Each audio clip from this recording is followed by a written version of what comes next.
ಉಡುಪಿಯಲ್ಲಿರುವ ಭೀಮಾ ಜ್ಯುವೆಲರ್ಸ್ನಲ್ಲಿ ವಿಶ್ವ ಮಹಿಳಾ ದಿನಾಚರಣೆಯ ಕಾರ್ಯಕ್ರಮವನ್ನು ಸಂಭ್ರಮದಿಂದ ಆಚರಿಸಿದರು. ಇನ್ನು ಕಾರ್ಯಕ್ರಮದಲ್ಲಿ ಮಹಿಳಾ ಸಾಧಕಿಯರನ್ನ ಗುರುತಿಸಿ ಸನ್ಮಾನಿಸಲಾಯಿತು. ಪ್ರತಿಷ್ಠಿತ ಚಿನ್ನಾಭರಣ ಮಳಿಗೆಯಾದ ಭೀಮಾ ಜ್ಯುವೆಲರ್ಸ್ನಲ್ಲಿ ವಿಶ್ವ ಮಹಿಳಾ ದಿನಾಚರಣೆಯನ್ನ ಸಂಭ್ರಮದಿಂದ ಆಚರಿಸಿದರು.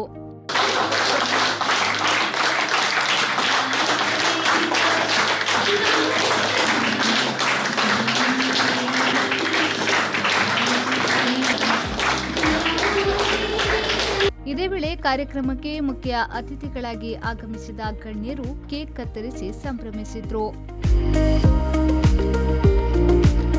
ಈ ಸಂದರ್ಭದಲ್ಲಿ ಪೊಲೀಸ್ ಇಲಾಖೆಯಲ್ಲಿ ಸಾಧನೆ ಮಾಡಿದ ಮಹಿಳಾ ಪೊಲೀಸ್ ಅಧಿಕಾರಿಯಾದ ವೈಲೆಟ್ ಪ್ರೇಮಿನಾ, ಕುಂದಾಪುರ ಪರಿಸರದಲ್ಲಿ ಸಮಾಜಮುಖಿ ಕೆಲಸ ಕಾರ್ಯಗಳನ್ನು ಮಾಡಿದ ಸಮಾಜ ಸೇವಕಿ ರಾಧಾ ದಾಸ್, ವಯೋವೃದ್ಧ ಆಶ್ರಮ ಮತ್ತು ಅಶಕ್ತ ಗೋವುಗಳನ್ನು ಎಸಿ ಚಿಕಿತ್ಸೆ ನೀಡುವ ಕಾರ್ಯದಲ್ಲಿ ತೊಡಗಿಸಿಕೊಂಡಿರುವ ತನುಲಾ ತರುಣ್, ಉಡುಪಿಯ ಪೆರಂಪಳ್ಳಿಯ ಪರಿಸರದಲ್ಲಿ ಆಟೋ ರಿಕ್ಷಾ ಓಡಿಸಿ ಜೀವನ ಬಂಡಿ ಸಾಗಿಸುವ ಜೊತೆಗೆ ಸಮಾಜಮುಖಿ ಕಾರ್ಯದಲ್ಲಿ ತೊಡಗಿಸಿಕೊಂಡಿರುವ ಜಾಸ್ಮಿನ್ ಎಲ್ ಡಿಕೋಸ್ತಾ ಅವರನ್ನ ಸಂಸ್ಥೆಯ ಮಾಲಕಿ ಶ್ರೀಮತಿ ಸಾವಿತ್ರಿ ಕೃಷ್ಣನ್ ನೆನಪಿನ ಕಾಣಿಕೆಯ ಜೊತೆಗೆ ಉಡುಗೊರೆಯನ್ನ ನೀಡಿ ಸನ್ಮಾನಿಸಿದರು.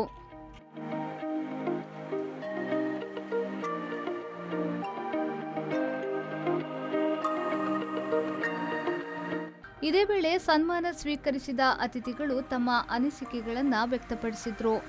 ಸನ್ಮಾನ ಅಂತ ಹೇಳಿದ ತಕ್ಷಣವೇ ಜವಾಬ್ದಾರಿಗಳು ಜಾಸ್ತಿ, ಸೇವೆ ಮಾಡಲಿಕ್ಕೆ ಆಗಲ್ಲ. ಸೊ ಹಾಗೆ ಮಂಜುನಾಥ್ ಅವರು ಕೇಳಿಕೊಂಡ್ರು ಬರಬೇಕು ಅಂತೇಳಿ. ಹಾಗೆ ಆ ಮೂಲಕವಾಗಿ, ಯಾಕಂದರೆ ಭೀಮಾ ಜ್ಯುವೆಲರ್ಸ್ ಫಸ್ಟಿಂದ ಸ್ವಲ್ಪ ನನಗೆ ಪರಿಚಯ, ಹಾಗಾಗಿ ನಾನು ಅವ್ರು ಹೇಳಿದ ತಕ್ಷಣ ಒಪ್ಕೊಂಡೆ.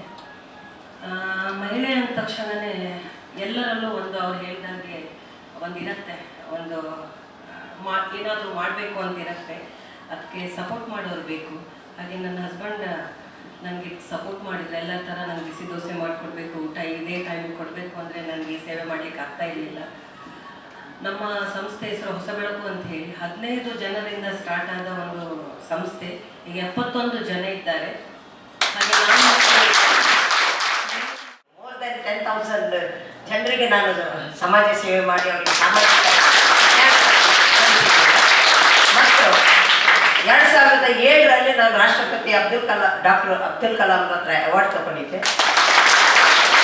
ಏನಂತ ಹೇಳಿದರೆ, ಕಮಲಾದೇವಿ ಚಟ್ಟೋಪಾಧ್ಯಾಯರ ಜೊತೆ ನಾನಿದ್ದೆ. ಅವರು ಪದ್ಮಶ್ರೀ ಮತ್ತು ಪದ್ಮಭೂಷಣ ಅವಾರ್ಡ್ ಪಡೆದವರು.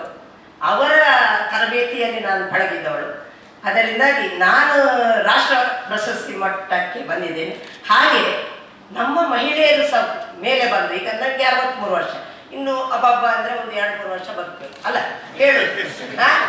ಈ ಮಹಿಳೆಯರು ಯಾರೇ ಆಗಲಿ ನನ್ನ ಹತ್ರ ತರಬೇತಿ ತಗೊಂಡು ಮುಂದೆ ಬರಬೇಕಂತೇಳಿ ಹಲವಾರು ಮಹಿಳೆಯರಿಗೆ ನಾನು ಈಗ ತರಬೇತಿ ಕೊಟ್ಟಿದ್ದೇನೆ. ಅಂದರೆ ಸಮಾಜ ಸೇವೆಯ ತರಬೇತಿ. ಆಟೋ ಡ್ರೈವರ್ ಅಂತ. ಬಟ್ ಒಂದು ಎಮರ್ಜೆನ್ಸಿ ಕೇಸಲ್ಲಿ ಆ್ಯಂಬುಲೆನ್ಸ್ ಬರೋಕ್ಕಿಂತ ಮುಂಚೆ ಆಟೋ ಡ್ರೈವರ್ ಮುಂದೆ ಬರ್ತಾರೆ.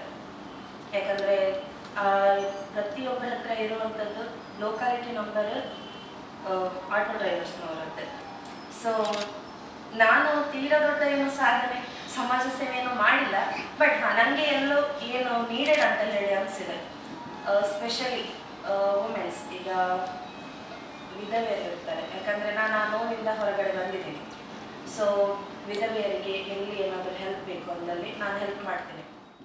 ಸೊ ಹುಟ್ಟಿದ ಪ್ರತಿಯೊಬ್ಬ ಮಹಿಳೆಯಲ್ಲಿಯೂ ತನ್ನದೇ ಆದಂತಹ ಒಂದು ಟ್ಯಾಲೆಂಟ್ ಇದ್ದೇ ಇರುತ್ತೆ. ಪ್ರತಿಯೊಂದು ಮಹಿಳೆಯಲ್ಲಿಯೂ ಇರ್ತದೆ. ಬರ್ತ್ ಇರ್ತದೆ, ಅವಳು ಯಾವಾಗ ಹುಟ್ಟಾಗ್ತದೆ ಅವಳಲ್ಲಿ ಒಂದು ಪ್ರತಿಭೆ ಇರ್ತದೆ.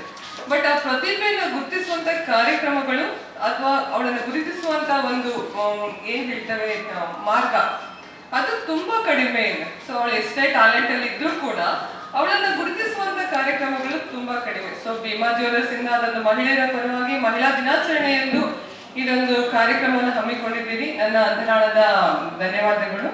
ಈ ಸಂದರ್ಭದಲ್ಲಿ ಭೀಮಾ ಜ್ಯುವೆಲರ್ಸ್ನ managing partner Shrimati Savitri Krishnan, sales and operation manager Guruprasad Rao, cluster head Karthik Rao, showroom manager Ashwajith Rao, assistant manager Prasanna Rao, assistant manager Ashish ಉಪಸ್ಥಿತರಿದ್ದರು. ಇನ್ನು ಕಾರ್ಯಕ್ರಮವನ್ನು ರಾಘವೇಂದ್ರ ಭಟ್ ಅವರು ನಿರೂಪಿಸಿದರು. Jayanth Aithal, V4 news, Udupi.